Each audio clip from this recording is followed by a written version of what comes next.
역사를 잊은 민족에게 미래는 없다라고 하는 유명한 말이 있죠.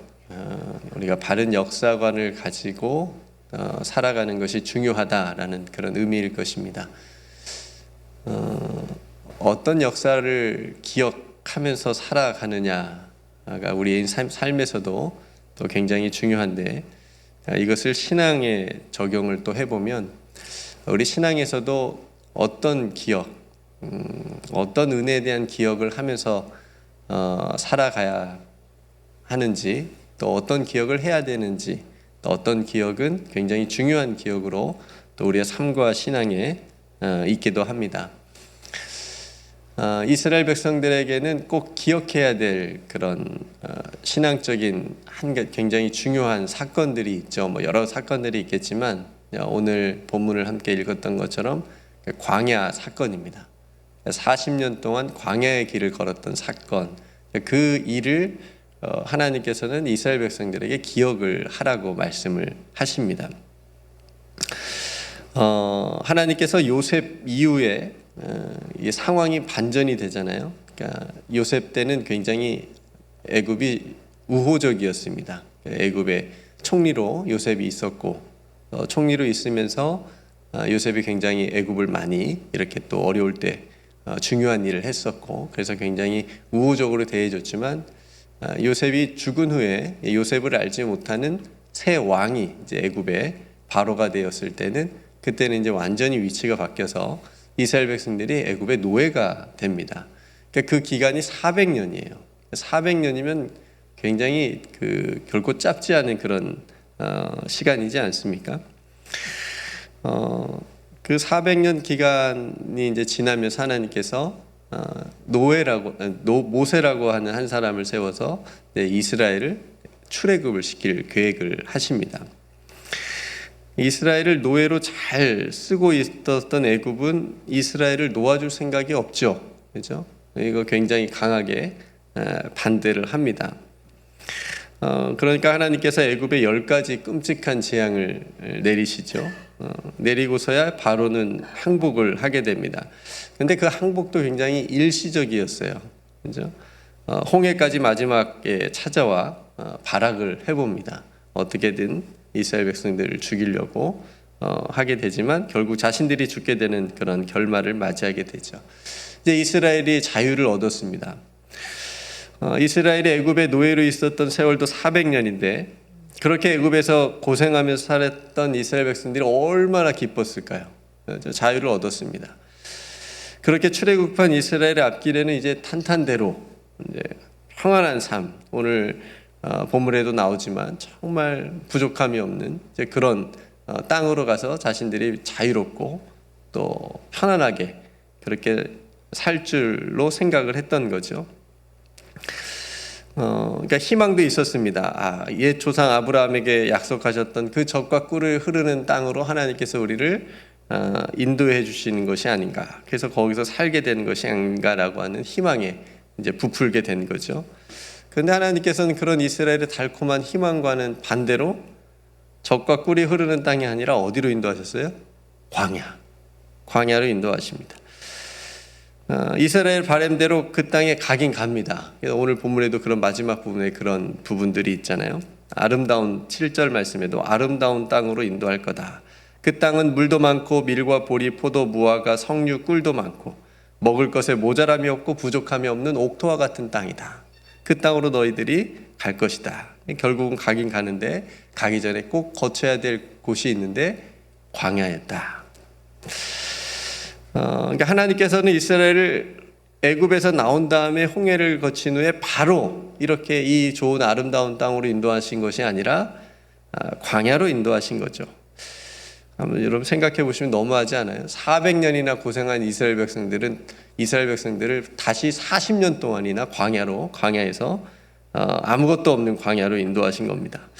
하나님이 왜 그러셨을까요? 그냥 그 400년 동안이나 그 엄청난 고생을 했는데 바로 좋은 땅으로 가게 하셔서 배부르고 좀 편하게 살게 해 주실 법도 한데 하나님의 생각은 어디에 있었을까? 저는 항상 답을 다 이렇게 가르쳐 줍니다. 오늘 본문에 그 답이 있잖아요. 2절 말씀에 보면 내 하나님 여호와께서 이 40년 동안에 내게 광야길을 걷게 하신 것을 기억하라. 이는 이유가 나오죠. 너를 낮추시며 너를 시험하사 내 마음이 어떠한지 그 명령을 지키는지 지키지 않는지 알려 하심이라. 그러니까 명백한 하나님의 어떤 계획이 있으셨던 거죠. 이스라엘 백성들이 40년 동안 광야길을 걷게 하신, 광야에서 생활하게 하신 것에 대한 목적이, 이유가 있습니다. 이것을 기억하라는 겁니다. 너희들이 40년 동안 광야길을 걸은 것을 기억하라는 겁니다. 이스라엘 백성들에게 이 기억이 좋았을까요? 안 좋았을까요? 네. 어떤 사람은 굉장히 좋았을 수도 있고 어떤 사람은 안 좋았을 수도 있죠. 왜냐하면 똑같은 사건을 놓고 다른 기억을 가지고 있기도 하지 않습니까? 앞에서 제가 역사에 대한 이야기를 나누었지만 신앙에 대한 기억도 제가 보니까 어떤 분은 어렸을 때 이 받은 상처 때문에 교회를 굉장히 오랜 시간 동안 교회를 못 나가는 분도 봤습니다. 교회에서 받은 어떤 사람에 대한 상처 때문에 그 기억 때문에 교회를 이렇게 감히 갈 엄두를 못 내는 거예요. 두려워가지고 또 상처받을까 봐. 그런 기억이 있잖아요. 그러니까 이스라엘 백성들에도 이 광야가 어떤 기억이었을까?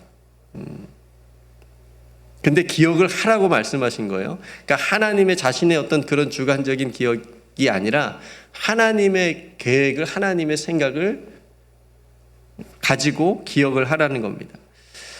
그러니까 이런 하나님의 의도처럼 이스라엘은 그 아무것도 없는 광야에서 시험에 자주 넘어졌습니다. 당장에 먹을 것이 없다고, 마실 물이 없다고 모세를 원망하고 하나님을 원망하지 않습니까? 그러니까 여러분 배고프면 막 주변에 화를 막 내는 사람 있죠. 막 더 신경질적으로 변하는 사람들이 있으면 배고프면. 네. 그러니까 이스라엘 백성들도 있었겠죠. 그러니까 광야에서 이렇게 죽느니 차라리 애굽 사람을 섬기는 게 낫겠다. 우리가 애굽으로 다시 돌아가겠다. 이렇게까지 얘기합니다. 그러니까 이처럼 이스라엘 백성들에게 이 광야는 굉장히 만만치 않은 어려움이었어요. 쉽지 않았습니다. 그러니까 다시 처음으로 제가 돌아가 보면 하나님께서 이스라엘 백성들을 출애굽시킨 이유는 뭐냐면 이스라엘 백성들 이제 고생을 멈추고 노예 생활을 멈추고 잘 먹고 잘 살게 하는데 목적이 있었던 게 아닙니다. 그건 뭐 두 번째, 세 번째, 네 번째 될 수 있겠지만 가장 중요한 목적은 뭐냐면 예배였어요. 하나님께서 모세를 부르실 때도 그렇게 말씀하셨어요. 내가 내 백성을 광야에서 나를 예배하도록 해야 되겠다. 그 말을 듣고 모세도 바로에게 가서 내가 하나님의 백성을 데리고 광야로 가서 하나님을 예배할 수 있도록 해주십시오라고 요구를 했던 거예요. 그러니까 중요한 목적은 뭐였어요? 예배였어요. 그러니까 애굽에 있으면서 예배를 잃어버렸잖아요. 어떤 사람들은 애굽 신을 섬겼을 거 아닙니까? 어떤 사람들은 애굽을 섬기고 바로를 섬겼을 거 아닙니까? 하나님을 섬기고 예배하는 그 예배를 잃어버린 백성에게 하나님께서 가장 중요하게 생각했던 것이 내가 내 백성을 다시 나를 예배하게 만드는 거였어요. 이게 출애굽의 가장 중요한 목적이었습니다. 그런데 이게 이스라엘 백성들의 안에서 생각은 바뀐 거죠. 우리가 이제 편안히 잘 먹고 잘 사는 것이 제일 중요한 목적이 되었던 겁니다. 왜요? 그렇게 하지 못했으니까 오랜 시간 동안 충분히 이해는 돼요.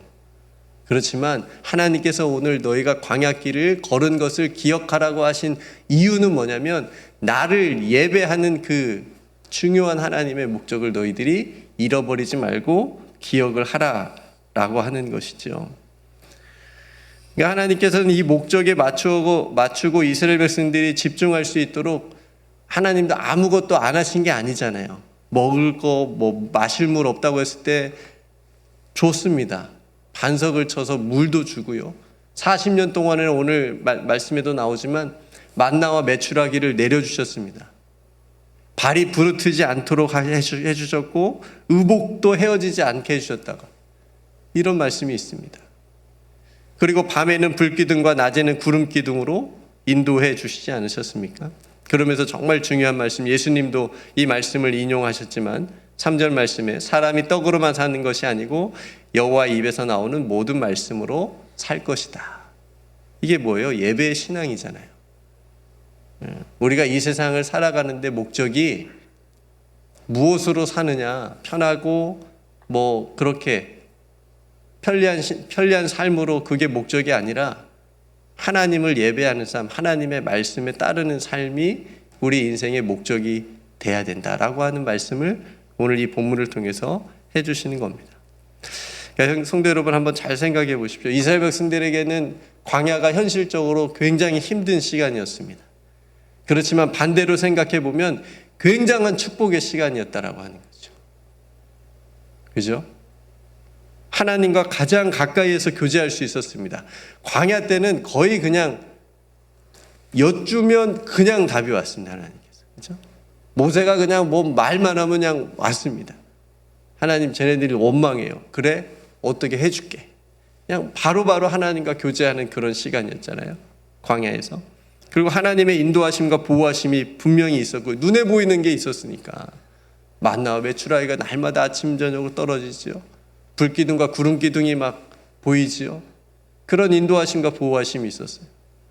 그리고 중요한 말씀이 있었습니다. 그러니까 성도 여러분, 우리들의 삶도 이제 한번 돌아보면 광야와 같은 시간이 있지 않습니까? 내 뜻대로 잘 안 되고 너무 힘들고 어려운 순간들이 있습니다. 근데 정말 힘들었던 순간으로만 기억되지 않아요. 왜냐하면 힘들었기 때문에 더욱 하나님 앞에 나아갈 수 있었고 그때 기도할 수 있었고 말씀을 사모하는 시간이 되었기 때문에 그렇습니다. 저 어린 시절에 우리 다 그 힘든 시간들이 있었잖아요. 뭐 경제적으로나 윗세대 분들은, 부모님 세대 분들은. 근데 부모님들이 그런 얘기를 해요. 그때 참 힘들었는데 좋았어. 저 이런 얘기 많이 들었거든요. 어렸을 땐 이해가 안 됐어요. 왜 힘들었는데 좋았지? 또 어른분들은 아기들 어릴 때 그런 얘기 하시잖아요. 어릴 때 그렇게 키울 때가 좋아. 이런 말씀. 나는 어릴 때 애들 너무 힘든데.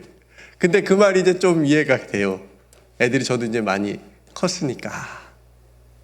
이제 애들이 나하고 말도 안 하려고 하는데 그래도 어렸을 때는 막 아빠 와 오라고 하고 막 달려오고 야 그때가 정말 좋았던 때구나. 마찬가지로 우리 인생에서 힘들고 어려운 광야 같은 시간이 힘들었지만 좋았구나. 하나님을 내가 그렇게 찾았을 때가 있었나? 내가 하나님 앞에 그렇게 절박하게 나와서 기도했을 때가 있었나? 이런 기억이 또 있지 않습니까? 그래서 은총이고 축복이라고 하는 거죠. 옛날에 정말 힘든 시간이 있었지만 그때가 더 믿음이 뜨거웠고 좋았던 것 같아 라고 말씀하신 분들도 있죠. 그분에는 그 시간이 광야였지만 하나님과 동행했던 은총의 시간이기도 했기 때문에 그렇습니다. 그래서 시편 기자는 이렇게 말하죠. 고난당한 것이 내게 유익이라 이로 말미암아 내가 주의 율례들을 배우게 되었나이다. 그러니까 고난이 없었다면 주의 율례들을 배울 수 없었을 거라고 생각했기 때문에 그렇습니다. 배울 수 없기 때문에 그렇습니다. 편안한데 뭘 찾아요? 주님을 찾아요. 갈급하지 않은데 부족함이 없는데 뭐 하나님 찾을 일이 없죠. 근데 어려움 당하고 힘든 일 겪고 그럴 때 하나님 의지하고 하나님 붙들고 하나님 말씀 찾고 그러기 때문에 주님의 율례를 배우고 말씀을 배우고 깨닫고 그러지 않았습니까? 사도 바울도 육체의 가시로 인해서 겸손을 배우고 약할 때 강하게 하신 하나님을 내가 만났다 이렇게 고백하지 않습니까? 육체의 가시가 없었다면 그런 하나님을 만날 수 있었겠습니까? 사도 바울이. 군인이 힘들고 어려운 훈련을 받으면서 진짜 군인으로 성장하는 것처럼 그리고 아이들도 때론 실수하고 실패해보고 좌절해서 넘어져 보면서 그런 일들을 겪으면서 어른으로 성장하는 것처럼 우리들의 믿음도 그렇다고 생각이 되어집니다. 그런 고난과 같은 광야의 시간을 지나면서 우리들도 신앙이 단단해지고 하나님 안에서 내가 믿음이 자라게 되어지는 거죠. 성숙하게 되어지는 겁니다. 성도 여러분, 오늘 이 말씀을 우리가 생각하면서 우리 또한 하나님께서 우리들을 낮추시고 정말 우리의 마음이 하나님 앞에 있는지 세상에 있는지를 우리로 깨닫게 하시기 위해서 때론 우리를 광야길을 걷게 하신다면 그거는 다시 우리가 하나님 앞에 설 수 있고 돌아갈 수 있는 정말 중요한 기회이자 은총이다라고 하는 것을 여러분 기억하시기를 바랍니다. 그러니까 온전한 예배자로 서게 하시는 하나님의 사랑이 광야의 이스라엘 백성들에게 있었던 것처럼 미워서 그런 게 아니잖아요. 하나님께서 이스라엘 백성들이 미워서 광야로 보내신 게 아니라 정말 내 백성으로 나를 예배할 수 있도록 하나님께서 세우시려고 그렇게 하신 것처럼 오늘 우리들에게도 이 세상이 광야길이라고 말하는데, 광야 같다고 말하는데, 이 광야와 같은 이 세상에서 우리가 살아갈 때 우리에게 날마다 말씀을 주시고 또 우리와 함께 해주시고 동행해 주시는 그 은총을 우리가 기억하면서 우리가 주님 가신 그 길을 오늘 또 그 사랑을 힘입어서 저와 여러분들이 오늘 또 힘있게 걸어가실 수 있기를 주님의 이름으로 축복합니다. 오늘 이 예배당에서의 하나님 앞에 드리는 우리의 예배가 여러분 이제 세상에 나가서 세상 광야의 길을 걸으실 때에 그곳에서도 삶의 예배로 이어질 수 있기를 주님의 이름으로 축복합니다. 오늘 가장 하나님과의 깊은 교제가 여러분들의 인생의 행복한 기억으로, 정말 좋은 은총의 기억으로 남아서 힘들고 여러분들 어려운 순간을 만났을 때 이 기억으로 다시 하나님 앞에 하나님 붙들고 승리할 수 있기를 주님의 이름으로 축복합니다. 함께 기도하겠습니다. 하나님 아버지, 오늘 하나님께서 이스라엘 백성들에게 너희가 40년 동안이나 광야길을 걸은 것을 기억하라고 말씀하십니다. 하나님의 분명한 목적이 있으셨습니다. 사랑하는 이스라엘 백성들을 예배자로 다시 세우는 그 목적, 그래서 마음을 낮추게 하시고 또 하나님의 말씀을 지키는지 지키지 않는지 또 알게 하시고, 사람이 떡으로만 사는 것이 아니고 하나님의 입에서 나오는 모든 말씀으로 산다는 것을 배우게 하기 위해서 하나님께서 또 그 광야길을 걷게 하셨습니다. 하나님, 우리들의 삶도 때론 광야길을 걷는 것과 같은 정말 힘들고 어려운 순간, 그런 시간들을 만나게 되지만 오히려 그 시간이 우리가 하나님을 더욱 붙들고 하나님 앞에서 살아갈 수 있는 귀한 은총의 시간인 것을 다시 한번 고백하고 믿고 기억하며 하나님께서 주신 그 사랑 안에서 오늘 또 승리하며 살아갈 수 있는 사랑하는 우리 모든 성도들 다 되게 하여 주시옵소서. 지금이 우리의 신앙이 가장 좋을 때가 되게 하여 주옵소서. 가장 뜨거울 때가 되게 하여 주옵소서. 아버지 하나님께서 우리와 오늘 또 함께 하여 주심을 믿고 오늘 또 승리하는 하루가 될 수 있도록 하나님께서 인도해 주실 줄 믿고 감사드리며 오늘 또 살아가는 모든 성도들 하나님 기도하는 특별한 기도의 제목 가운데 하나님 응답하여 주시옵시고, 특별히 김승진 장로님과 더불어 몸이 연약한 성도들 아버지 하나님께서 그 연약한 곳을 만져주셔서 치유와 회복의 은총을 베풀어 주시옵소서. 모든 은혜 하나님께 감사드리며 사랑이 많으신 예수님의 이름으로 간절히 기도드리옵나이다. 아멘.